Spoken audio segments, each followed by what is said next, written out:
Hi everyone, welcome to Belle's Books. I'm Carly and today I want to talk to you about a book I just read and loved called Bog Queen by Anna North. Now, I don't have the book with me because it was a library copy and I've taken it back to the library. So I will insert the cover here. But I wanted to talk about it because I loved it so much. I picked this book up because somebody, and now I can't remember who, predicted it might be on the Women's Prize for fiction. And as I was hedging my bets for what was going to be on the Women's Prize long list, I reserved it from the library. It came in, and this is my kind of book. So I thought I'm going to read this anyway. It wasn't long listed, but I read it anyway. And I'm glad I did because I really enjoyed it. So Bog Queen is about it's set in two different timelines. There are dual timelines, which I love as a narrative device. It's set in 2018 and we follow Agnes, and she is an American forensic scientist who is in England, and she's working for the coroner's office in the north of England because she is a specialist in her field, specifically with teeth. Bones and teeth are her jam. And she is used by the coroner's office to identify bodies. So Agnes has been called in on a case where a body has been found in the peat of this area of Ludlow.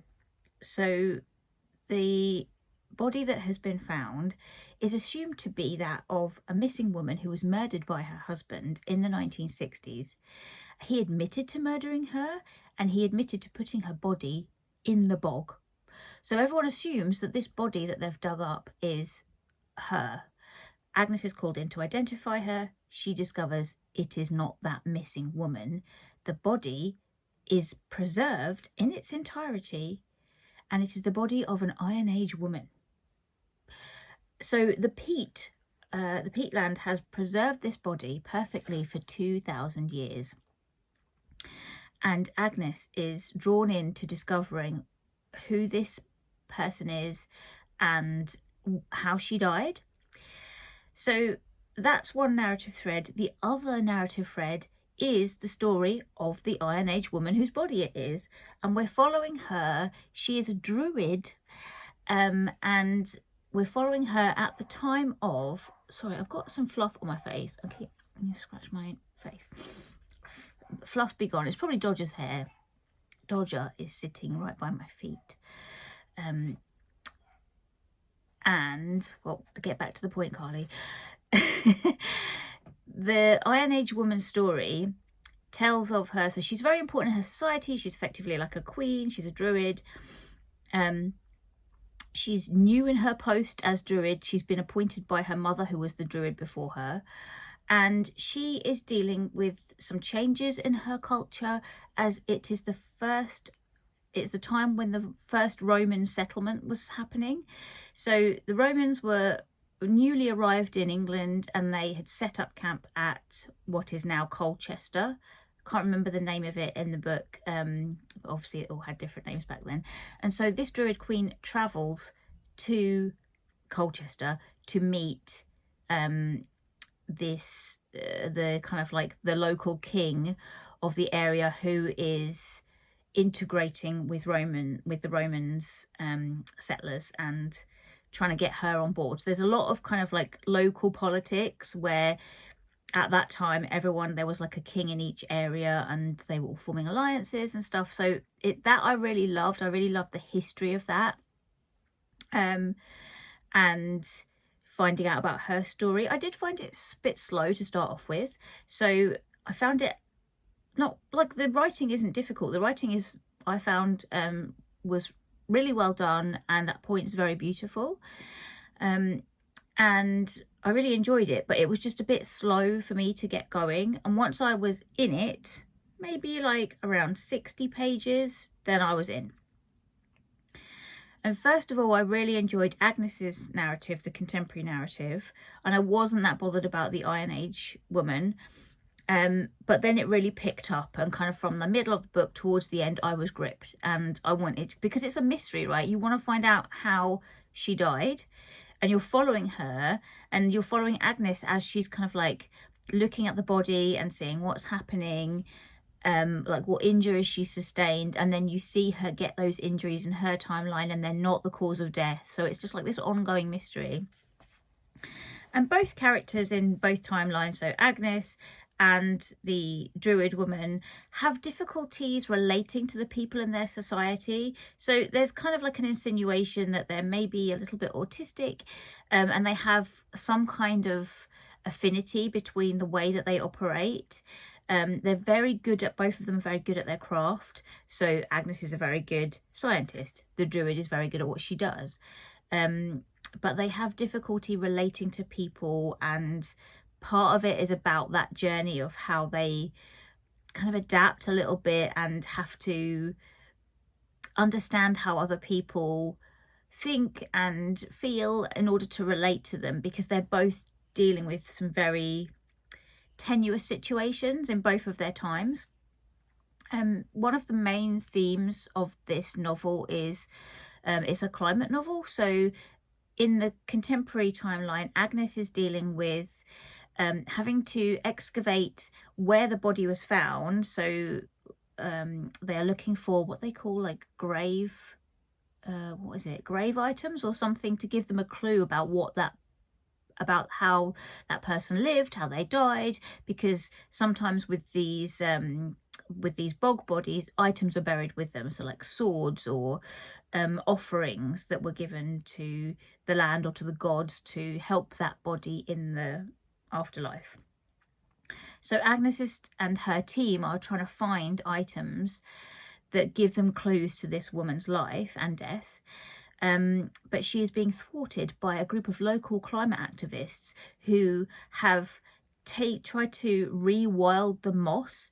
So the land where the body was found is a peat bog. It is already being infiltrated and extracted. The peat has been extracted by this big kind of agricultural company who are stripping out all of the peat for selling on as, peat compost. So there's that kind of commentary. These activists are trying to rewild the moss for its like local importance and the importance to the environment and the climate. And that's a really interesting thread. There's a character called Nicholas who is one of the main activists, and he's trying to explain to Agnes how important it is, and she's trying to explain to him how important her work is. So there's a lot of kind of relational activity with the characters, trying to understand where the other one is coming from and not quite getting it. And some really beautiful moments as well. When I first started reading it, I was very much on Agnes's side. Like, I wanted to know about this body. I wanted to know what had happened, and I wanted her to be able to get on with her job. But by the end, you're kind of like, well, I found myself really on board with, I'm always on board with climate activists and any form of activism around rewilding and saving the environment from, detrimental climate degradation. So it wasn't like I was opposed to them to begin with, but by the end, you're kind of like, I was very much on their side. And I just found it super interesting. I really loved it as a novel. I thought it dealt with some really big, important themes. I'm just going to have a look at what I'm using. This reading journal, by the way, this Papier reading journal at the moment, which I'm very much enjoying. I thought the language was very beautiful. I'm just going to give you a little quote so you got a taste of the language.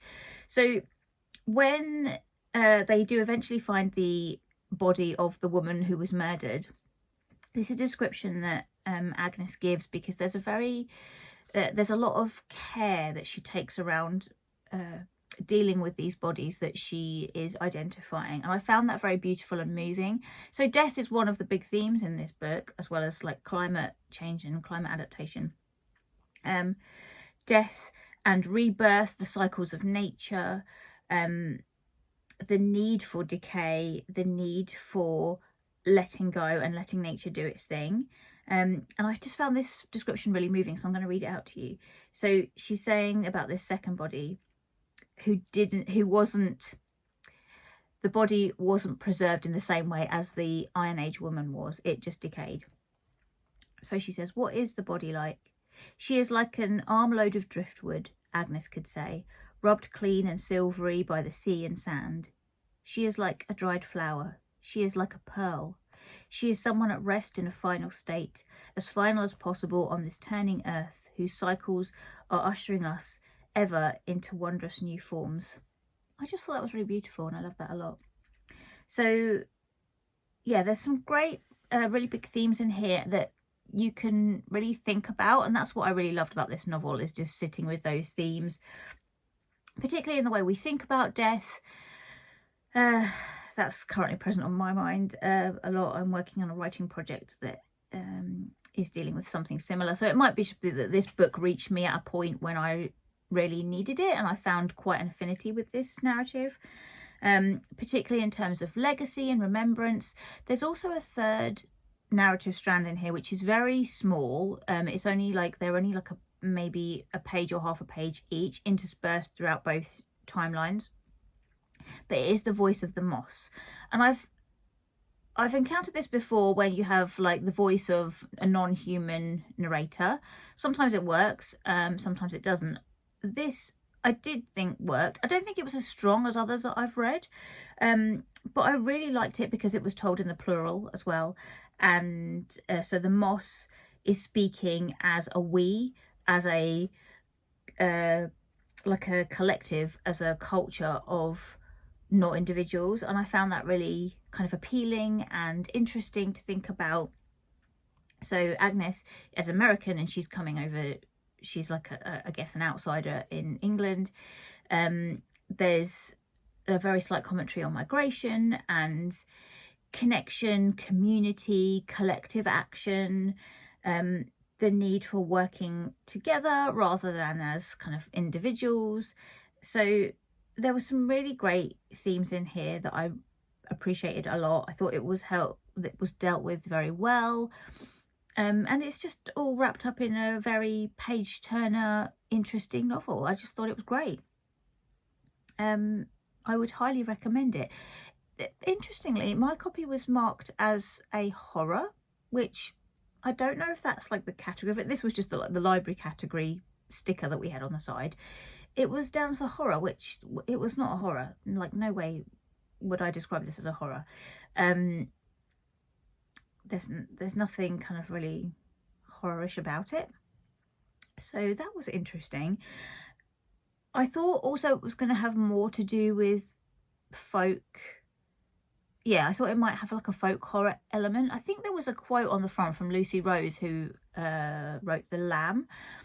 And, you know, the people that they get to put blurbs on books are always like indicative of what kind of book it is. So I felt like that was a little bit missold maybe, but just as a piece of literary fiction, as a climate novel, as a mystery, as a piece of historical fiction, I just found it super interesting and I loved it very much. So I wanted to talk to you about it. And what else have I written? Anything else that I haven't mentioned? I don't think so. I just really loved it and I wanted to tell you about it. Oh, well, let me give you another quote because I really enjoyed this one. And that's the thing I like about these little books, where they prompt you to write down things. So one of the sections in this reading journal is a favourite quote. Excuse me. She can feel the sorrow of it, that dwindling. For one individual to die is no tragedy, only a cycling out of one kind of existence. But for an entire species to disappear, she thinks this is a time of loss for the world, an impoverishment of the whole. Yeah, I really appreciate that. So yes, I would highly recommend it. Bog Queen by Anna North. Give it a go. And if you do read it, please tell me in the comments below what you think. If you have read this, or have you read something similar, please do drop me a recommendation also in the comments below. I'm currently reading things, like the reason I picked this book up, other than it sounded interesting to me, was the fact that it was kind of set in an area of peatland, and bog bodies just really intrigue me. I love that stuff. And I'm kind of reading books that are adjacent to things that are interesting me at work at the minute. So I work in Finland, and that is an area where water plays a big, or has played historically a big part in the landscape. So it was kind of adjacent, and the book I'm reading at the moment is also written by a Finland author who is writing about the Finland landscape, and that is The Telltale Heart by Jill Dawson. So I'll review that one when I finished it. But I'm just really enjoying reading books that are kind of interesting to me at the moment. I've sacked off a little bit the Women's Prize for fiction. I've read one or two of them. I've got a couple. I'm still working my way through the Women's Prize for non-fiction, various titles through that. I'm midway through a lot of them. Just really enjoying dipping into various non-fiction books, and not putting any pressure on. So yeah, that's what I'm reading at the moment. I will come back to you. I'm going to try and do a review for each book as I read it, because then it stays fresh in my mind and, you know, it's easier to talk about, and try and get better at wrapping up what I have read. So yes, please do drop me recommendations if you have any kind of like folk horror or folk adjacent or climate novels that are in a similar vein, in the comments below. Would really appreciate that. And also, if you read Bog Queen, tell me what you think. I love hearing what people think of a book I've recommended.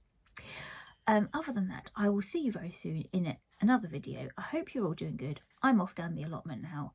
See you very soon. Take care, everyone. Bye.